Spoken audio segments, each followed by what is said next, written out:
আমন ধান রোপণে ব্যস্ত নান্দাইলের কৃষক। জেটিভি, জনতার টিভি। ময়মনসিংহ জেলার নান্দাইল উপজেলার অধিকাংশ কৃষকই তার জমিতে আমন ধান রোপণে ব্যস্ত হয়ে পড়েছেন।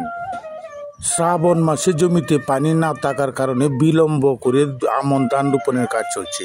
আমি কয়েকটি ইউনিয়নের কয়েকজন কৃষকের আংশিক ভিডিও চিত্র আপনাদের সামনে তুলে ধরছি। আপনারা সম্পূর্ণ ভিডিওটুকু দেখুন এবং ভিডিওটি ভালো লাগলে অবশ্যই শেয়ার করে দিন।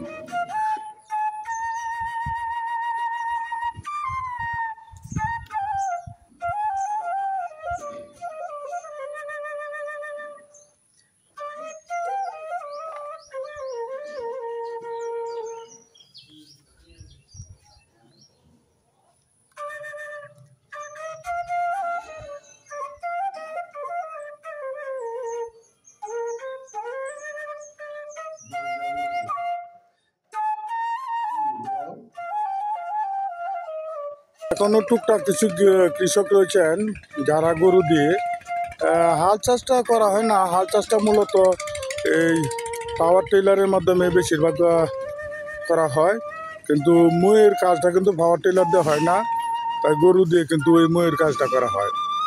ইতিমধ্যে কিন্তু দেখতে পাচ্ছেন যে এই এলাকাটা এটা কিন্তু ময়মনসিংহ জেলার নান্দাইল উপজেলার শেরপুর ইউনিয়নের বিষ্ণুপুর গ্রামের এলাকা। এখানে কিন্তু অধিকাংশ জমি এখনো লাগানোর বাকি রয়েছে। উনি জমি চাষ করার পর সমান করার জন্য মই দিচ্ছেন এবং কিছু জমিতে কিন্তু চাষাবাদ চলছে।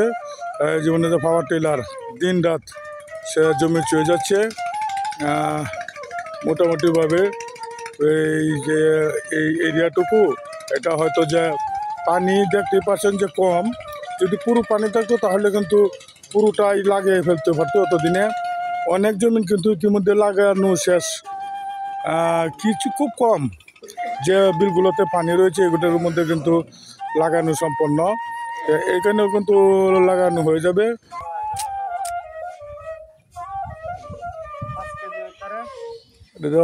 কয় কাটা জমি লাগানো যাবে?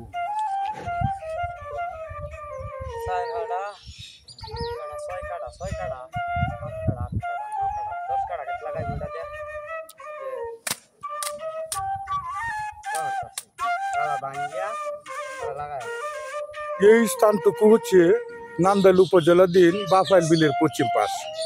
এইটুকু পুরো জায়গা জুড়ে কিন্তু শসা চাষ করা হয়েছিল।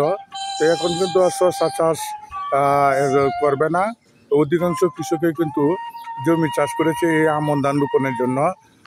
তারা কিন্তু এখানে খুব কম সংখ্যকই লোক আমন ধান ইতিমধ্যে লাগাচ্ছেন।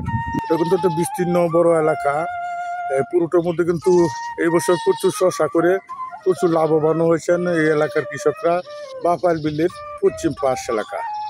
জমির মধ্যে কিন্তু পানি নেই। শ্রাবণ মাসে প্রচুর পানি থাকার কথা থাকলেও পানি শূন্যতার কারণে আপনারা দেখতে পাচ্ছেন যে এই যে পাইপ দিয়ে মোটর দিয়ে কিন্তু পানি আনা হচ্ছে।